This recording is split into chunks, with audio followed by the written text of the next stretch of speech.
Bueno, lo primero que hay que decir claramente, como vos lo estás diciendo, es que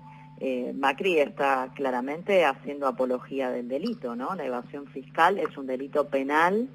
tipificado en nuestro código, existen las leyes penales tributarias en la Argentina, ¿qué es lo que dice la ley? Que será reprimido con prisión de 2 a 6 años el sujeto obligado que mediante declaraciones engañosas, ocultaciones maliciosas o cualquier otro ardido o engaño, sea por acción o por omisión, evadiere total o parcialmente el pago de tributos al fisco nacional, al fisco provincial o a la Ciudad Autónoma de Buenos Aires. Eso es en el caso de la evasión simple. Y en el caso de la evasión agravada, que contiene algunos otros supuestos, la pena será de 3 años, de entre 3 y 6 años, y 6 meses, perdón, a 9 años de prisión. Con lo cual, bueno, Macri está llamando lisa y llanamente a delinquir. Por supuesto que además es mentira lo que dice, ¿no? Porque basta darse una vuelta por los balances de las empresas para ver, incluso después de impuestos, cuáles son los montos de las ganancias que han obtenido muchas de ellas, incluso en plena pandemia en la Argentina. No llama la atención, como vos decís, porque bueno, Macri es... la verdad que es una persona que sinceramente a mi juicio ensucia el buen nombre de muchísimos empresarios y empresarias de la Argentina que invierten, que producen, y esto ha sido así a lo largo de toda nuestra historia, en el marco de la ley y con verdadera vocación emprendedora. Macri es un señor que se ha enriquecido, él y su grupo económico, haciendo negociados, defraudando al Estado, contrabandeando, fugando, evadiendo, por supuesto, digo, esto es una práctica habitual en él, que pareciera ser la extrapola al resto del mundo, porque Macri viene operando con estructuras offshore en el marco de las finanzas extraterritoriales desde por lo menos la década del 70, que tenemos registro, ¿no? El grupo Macri durante la última dictadura, cuando tanto se enriqueció y creció ese grupo, además de la nacionalización de su deuda privada sobre el final del periodo de la dictadura. Bueno, desde aquel momento por lo menos vienen operando con este tipo de estructuras opacas, por decirlo menos, como la llama la literatura sobre la materia, justamente para defraudar al Estado, es decir, a todos los argentinos y las argentinas, ¿no? Son esos los recursos que luego faltan y que se hacen el harakiri porque hay déficit fiscal, por ejemplo, ¿no? Porque los recursos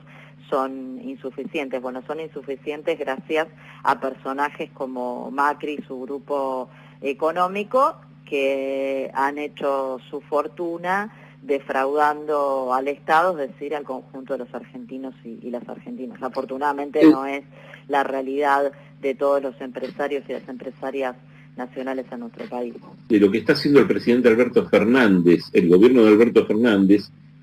¿con qué continuarías más rápido y con más fuerza? No, me parece que obviamente el rumbo que nosotros tenemos que seguir y profundizar tiene que ver, en primer lugar y sin lugar a dudas, con mejorar los ingresos de los argentinos y de las argentinas,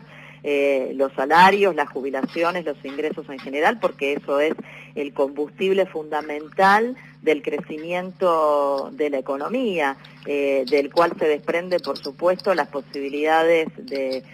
expansión de la inversión, de la oferta, y junto, por supuesto, con la mayor producción, la generación de empleo, que es lo que necesitamos para resolver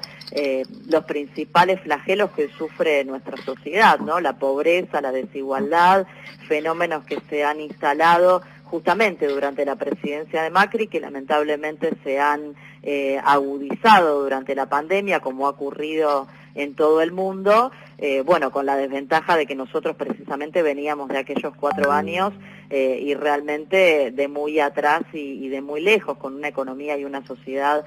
muy lastimada, así que creo que hay que insistir y profundizar con las políticas, por un lado, de estímulo sobre la demanda, que son las que traccionan el crecimiento, que es lo que necesitamos, y por supuesto con una política productiva y de fomento de las exportaciones, que también las necesitamos para darle sustentabilidad a través del ingreso de divisas a un mayor crecimiento de la economía, que es algo que el gobierno está haciendo y está empezando a dar frutos, ¿no? Los vemos en los números de crecimiento de nuestra industria, de otros sectores como la construcción, de empleos que se van recuperando, tal vez y seguramente no al ritmo que nos gustaría y que es complejo en este contexto de pandemia todavía, pero sí vemos que hay recuperación, sobre todo en la industria, y esto es bueno porque sabemos que la industria es la que genera los empleos de mayor calidad y con mejores remuneraciones en nuestro país, y la que agrega valor a las materias primas, así que eso es sumamente positivo y eso creo que sin duda hay que profundizarlo y seguir apostando además al desarrollo de sectores innovadores en el marco de lo que es nuestra economía, ¿no? Como la industria del cannabis, por ejemplo, que creo que es un sector con un enorme potencial que está siendo muy explotado en algunas economías muy desarrolladas, como es el caso de Canadá, como es el caso de Israel, como es el caso de Japón, y donde creo que nosotros tenemos una enorme potencialidad y oportunidad de negocio.